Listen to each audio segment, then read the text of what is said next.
Oke, saya belum pernah ngomong ke media ya. Jadi saya saya sebagai bapaknya, orang tuanya, sebagai pamannya, itu sebagai orang awam yang ngerti hukum ya. Jadi tidak seperti apa yang diberitakan sebenarnya kejadiannya ya. Saya mau kasih tahu kronologisnya bahwa Jonathan itu diminta tolongin untuk mengambil just tip ya. Just tip berupa vape dari Kuala Lumpur. Sementara itu Ijong tuh ada di Bangkok waktu itu.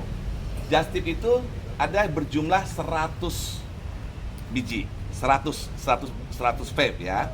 Nah 100 vape. Ijong langsung menyuruh Erna, ada nggak yang ngambil di airport? Kirimlah, aku ada adikku, kirimlah adiknya namanya Bahrun ya. Lalu dikirim, lalu si pas pengambilan itu biasa pakai protokol itu ditahan vape-nya, ditahan 50 ya, ditahan 50, tapi tidak ada dikatakan itu barang berbahaya. Penahanan itu karena disita karena kebanyakan vape-nya, banyakan. Dilepaskanlah 50 ya. Si Evan ini janji mau kasih, coba aja bagus kok bro, mau dikasih dia 10 ya.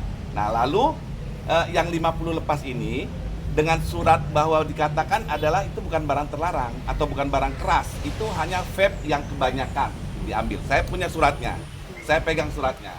Lalu diambil 50, dititip ke rumah Jonathan 10, yang 10-nya dikasih ke si pembeli. Tapi pas sampai Jonathan, si Erna itu ditangkap ya. Jadi si Jonathan nggak pernah nemu itu yang 10 itu. Nah itulah kejadian sebenarnya. Bukan 881, bukan ya. Jadi maksudnya ini adalah, saya nggak tahu ke arahnya bagaimana ini nanti. Cuman saya mau menceritakan bahwa kronologisnya seperti itu. 100 vape adalah just tip, diminta tolongin oleh Ijong. Lalu Ijong memang bikin WhatsApp, kan memperkenalkan si pemilik yang suruh ngambil just tip itu sama sama asistennya sama adiknya, kan mereka kan di Bangkok, harus bikin WA dong gitu. Dah ya, saya sudah bikin aman ya, kan gitu. Biasa kita ngomongkan aman ya, kan seperti itu. Nah lalu dari 100 itu tahan 50. Setelah tahan 50, lepas 50. Penahanan juga tidak ada dibilang, penyitaan tidak ada dibilang bahwa itu barang narkotik atau apa, tidak ada. Cuman dibilang kebanyakan. Lalu lepas 50. Gitu aja, jadi itu aja ceritanya kronologisnya. Nah saya nggak tahu ini, saya sebagai aman, tapi saya tahu ya, saya tidak tahu bagaimana sampai tuduhan sebagai pengedar farmasi. Saya nggak tahu sampai di situ, sebab kan si Jonathan itu juga tidak merokok. Iya, dia sekali-sekali nge-vape gitu loh. Cuman kan temannya nawarkan, coba aja nanti gue kasih lo bro 10 gitu. Tapi sampai saat itu tidak pernah dipegang si Jonathan yang 10 itu. Itulah kronologisnya. Kronologisnya yang saya tahu seperti itu, saya sebagai orang tuanya, sebagai pamannya. Karena saya terjun juga, cuma saya tidak mau membuat kacau, karena kan kalau misalnya saya nanti ikut berbicara yang bukan dalam konteksnya, nanti bisa kacau, karena keadaan waktu itu memang betul-betul memojokkan kita dan Jonathan. Jadi saya mending tidak ambil pusing dulu sementara, gitu aja. 10 vape barangnya. Sempat bilang katanya barangnya akan diedarkan, bukan ya? Dari edarkan bagaimana, cuman dia tidak pegang sama sekali. Itu kan 10, 50 di tangan, 50 keluar, 10 mau dikasih dia, tapi tidak jadi, dia tidak pegang. Apa yang mau diedarkan? Itu kan just tip.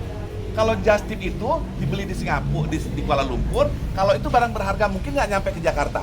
Saya tanya deh, mungkin nggak kalau misalnya ada sesuatu yang tidak pantas di situ, mungkin nggak nyampe Jakarta? Kan nggak mungkin. Ditahan pun karena kebanyakan, bukan karena barang terlarang atau barang keras. Tuh, gitu. Negasnya mungkin yang berarti yang 10 vape itu Ijong belum menerima dan belum, Ijong belum menerima, belum megang, belum ada apa-apa itu. Itu hanya mau dikasih sama si Ijong 10. Sudah diketahui dikemanakan 10 barang tersebut? Tidak tahu di mana. Tidak tahu.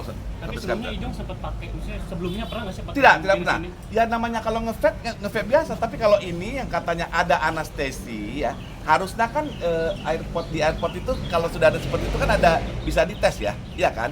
Kita kan kalau ngambil barang sesuatu itu kan sudah waktu penyitaan itu kan sudah dites dong ada apakah ini, tapi tidak ada bahwa dikatakan itu adalah barang kebanyakan dibawa. Itu aja penyitaannya, gitu loh. Tuh. Nah, tapi dengan persidangan hari ini, Om Ben bagaimana nih? Cukupkah? Apalagi sudah disidangkan kan, apalagi Om Ben. Ya, jadi kita Jonathan itu ya, betul-betul Jonathan itu tadinya itu dia nggak kuat. Ya. Tapi kita kasih support mengatakan bahwa ya ini resiko kok jadi terkenal. Itu aja. Sebenarnya ini bukan masalah besar, tidak masalah besar. Besar karena Jonathan namanya besar, itu aja. Karena Jonathan terkenal. Jadi dinaikkan. Nah, saya waktu itu sempat drop juga. Diberitakan bahwa ada 881 vape yang ada isi ganja dan lain sebagainya. Loh, kok jadi sampai ke yang enggak gitu loh. Saya sangat disayangkan ada seperti itu pemberitaan bahwa Jonathan tidak tahu menau karena ada penangkapan lain vape lain yang berisikan narkotika dan lain sebagainya. Tapi itu bukan Jonathan. Jonathan itu hanya membantu, bukan dia yang beli loh. Membantu temannya untuk menerima Justice Vape ke Jakarta. Itu aja. Ada dugaan terjebak juga Mas Yon? Hah? Ada dugaan jebakan juga Mas Yon? Kalau saya pribadi, ini memang dijebak.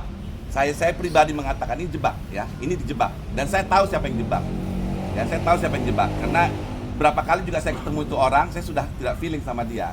Cuman ya, saya tidak mau menyangka. Ini kan sudah masuk ke ranah hukum. Biar aja hukum yang membuktikan. Biar aja profesional hukum nanti yang berbicara gitu loh.